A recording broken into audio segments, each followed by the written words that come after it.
سب سے بڑی وجہ ہمارے اندر ایتھزم جو آئی ہے، ایک تلخ حقیقت ہے.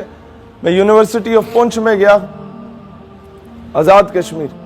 ادھر خطاب کرنے کے بعد جب میں راولہ کوٹ کے ایریے میں پھر رہا تھا تو مجھے وہاں کے لوکلز جو اسٹوڈنٹ لیڈرز ہیں انہوں نے کہا کہ یہاں کچھ مسجدوں میں کے باہر جو یہ کامنسٹ ہیں یا ایتھسٹ ہیں جو فورن فنڈڈ ہیں، ان کو کشمیر پہ انویسٹ کر کے ان کو خریدا گیا کہ کشمیر میں آپ نے ایتھزم پھیلانا ہے، جب لادینیت آ جائے گی تو یہ قوم پرستی کی طرف چلے جائیں گے، قوم پرستی کی طرف چلے جائیں گے تو وہ کشمیر اور پاکستان کا جو ایک روحانی رشتہ ہے وہ آٹومیٹکلی ٹوٹ جائے گا، کیونکہ وہ تو ہے ہی کلمہ طیبہ کی بنیاد پہ. میں نے کہا وہ پھیلتا کس طرح یہاں پر ایتھزم؟ کہتے ہیں ایتھزم پھیلانے میں سب سے بڑا کردار ہمارا اپنا ہے. وہ یہ ہے کہ ایک پمفلٹ پہ وہ لکھ دیتے ہیں کہ اللہ ہے تو نظر کیوں نہیں آتا، اللہ ہے تو کدھر ہے. یہ 12-14 سوال لکھ کے وہ مسجد کے اندر بھی ہال ہوتا ہے اور باہر کھلا ہوا ہوتا ہے. کہتے ہیں بائک کے پیچھے جا کے وہ پھینک کے نا تو بھاگ جاتے ہیں، تو وہ ڈسپرس ہو جاتے ہیں سارے پمفلٹ. جو مقتدی میں سے کوئی یونیورسٹی کا بچہ اٹھا کے امام صاحب کے پاس لے جاتا ہے، امام صاحب کہتا ہے یہ زندیق ہے، یہ فاسق ہے، یہ فاجر ہے جس نے بھی دیے. بھائی وہ زندیق بھی ہے، فاسق بھی ہے، فاجر بھی ہے، اس کا جواب کیا ہے وہ تو عوام کو بتائیں. وہ جب عوام کو جواب نہیں ملتا تو وہ جو بچے ہوتے ہیں وہ تو ابھی نہیں پوچھتے نا بھائی. حقیقت خرافات میں کھو گئی، یہ امت روایات میں کھو گئی، ہاتھ بے زور ہیں. الہاد، یہ لبرلزم، یہ تو بہت چھوٹی چیز ہے. الہاد، ایتھزم، لادینیت، دین بیزاری، ہاتھ بے زور ہیں، الہاد سے دل خوگر ہیں، امتی باعث رسوائی پیغمبر ہیں. بھائی جان، میں مشائخ کانفرنس میں بھی جا کے پیران عظام سے کہتا ہوں کہ اب خدا کا واسطہ اپنے صاحبزادگان کی تربیت کریں، جیسے حضور ضیاء الامت پیر کرم شاہ الازہری رحمۃ اللہ علیہ بغیر بلائے مہمان چلے جاتے تھے عرسوں پہ، اور جب خطاب کا موقع ظاہری سی بات ہے معتبر شخصیتی لوگ دے دیتے تھے تو وہ مریدین کے سامنے پیر صاحب سے کہتے تھے ہاتھ جوڑ کے کہ اپنے بچے میرے حوالے کرو، 2-4 جماعتیں پڑھ لیں گے تو کل کو کوئی شرعی مسئلہ سمجھا دیں گے، نہیں تو پنڈ دیہات میں تو لوگ ان کے گوڈے گٹے چوم لیں گے کہ پیر صاحب تشریف لے آئے ہیں. شہر میں جائیں گے، کسی یونیورسٹی کے بچے نے کوئی شرعی مسئلہ پوچھ لیا تو وہ آگے سے یہ جواب دیں گے کہ میرے دادے نے پھونک ماری تو 6 جن اڑ گئے. تو ابھی لوگ یہ چیزیں نہیں ایکسپٹ کرتے. یہی وجہ ہے کہ ہر مسخرہ جو ہے وہ اٹھ کے پیر بنا ہوا ہے. یہی وجہ ہے کہ ہر 3rd کلاس آدمی اس نے مذہب کا لبادہ اڑا ہوا ہے، اور جو لوگ حقیقی معنوں میں معذوری کی حالت میں بھی ختم نبوت پہ پہرا دیتے رہے ہیں ان لوگوں کو نظر انداز کیا گیا ہمیشہ سے. لہٰذا ہم لوگوں نے ان لوگوں کی قدر نہیں کی، ظاہری سی بات ہے. اب آگے آپ کو میں بتاؤں کہ ان ڈومینز میں کام کرنے کی ضرورت کیسے ہے. سب سے پہلے کسی پڑھے لکھے عالم کے پاس جائیں، انہیں کہیں حضرت ہمیں ایک پمفلٹ پہ ختم نبوت صلی اللہ علیہ وآلہ وسلم کے دفاع میں ایک پورا نوٹ لکھ دیں قرآن و حدیث کی روشنی میں، یا ہمیں بتا دیں، ہم اپنے علماء ونگ سے ریکویسٹ کر کے کروا دیں گے. اور وہ آپ اگر وہ علماء کہتے ہیں کہ اگر آپ نے حضور علیہ السلام کی ذاتی خدمت کرنی ہے تو آپ ختم نبوت کا کام کریں. آپ منیمم جو کام کر سکتے ہیں وہ یہ کر سکتے ہیں کہ کالجز یونیورسٹیز کے باہر وہی پمفلٹ فوٹو کاپی 1000 روپے تو ہر بندہ انویسٹ کر سکتا ہے نا دین کے لیے، وہ آپ 1000 فوٹو کاپیاں کرائیں، ہر یونیورسٹی کالج کے باہر کھڑے ہو جائیں، پینٹ کوٹ پہن کے ٹائی لگا کے کھڑے ہو جائیں تاکہ انہیں آر محسوس نہ ہو کہ پتہ نہیں کون اٹھ کے آ گئے.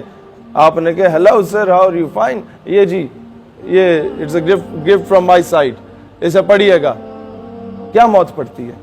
نوکری حاصل کرنے کے لیے بھی تو پینٹ کوٹ ٹائی لگا کے پہنچے ہوتے ہیں نا کہ صاحب میں آپ کا بڑا نوکر ہوں، بڑا وفادار ہوں، سر میں آئی کم ان.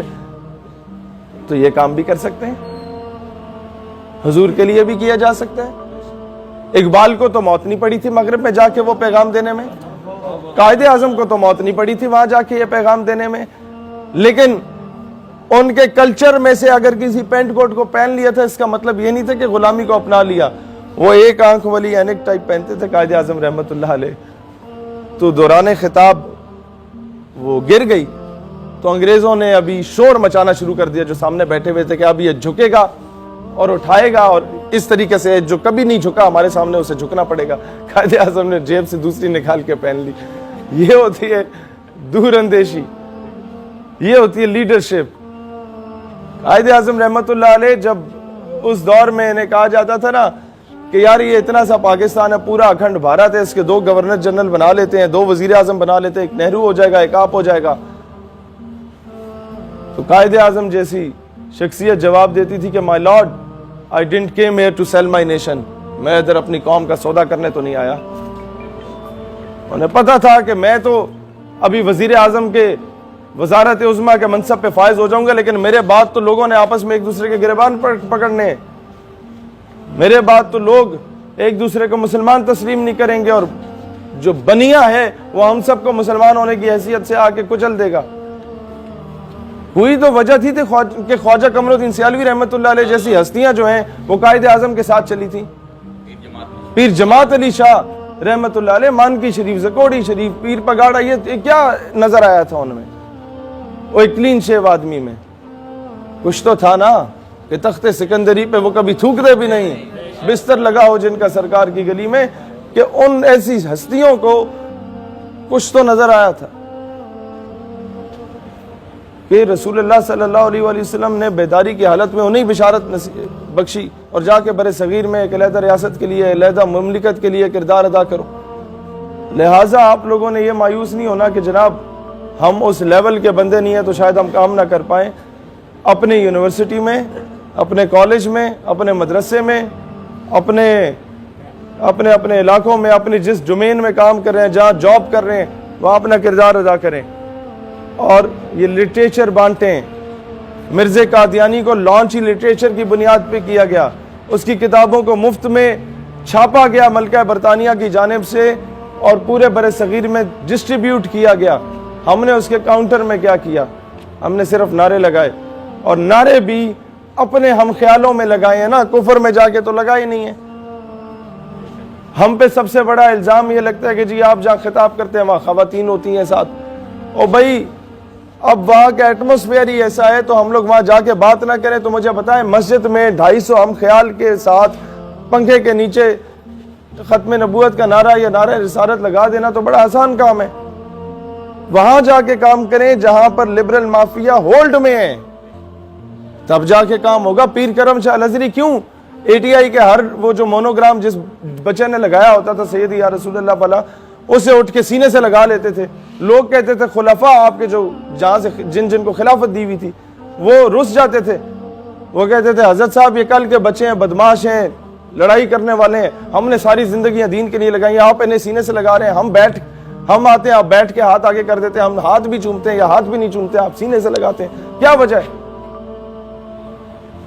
وہ کہتے, انہوں نے یہی جواب دیا کہ یہاں میرے ساتھ بیٹھ کے دربار پہ نعرے لگانا اور ہے, کالج یونیورسٹی میں جا کے نعرے لگانا اور ہے. سیدی مرشدی سیدی مرشدی